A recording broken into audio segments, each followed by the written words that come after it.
នេះថ្ងៃទី2ពួកយើងកំពុងតែបណ្ដើរគ្នា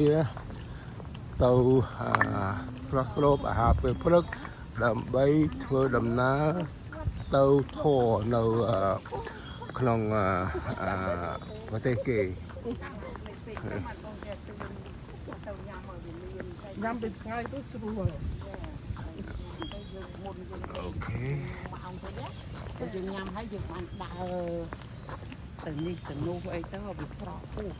មួយចលឹងមុខអ្នកទៅធរទៅយើងនាំគ្នាដើរប្រេងត្រាងនេះការនេះជ្រុះដែរហ៎អានេះការនេះសានិយាយ something ឲ្យខំតាមថតហើយឥឡូវពួកយើងទៅរកញ៉ាំប្រេងហ្វឺហើយអាចុះទៅចូលមានធัวទៅមើលទីក្រុងប្រទេសគេបងមើលមានតាពាំងវាណាថតតាពាំងវានោះតាពាំងដូចស្នែងដូចស្នែង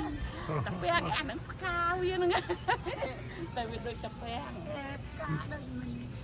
ចាំតែមានតាពាំងតាពាំងចេញមកពីដី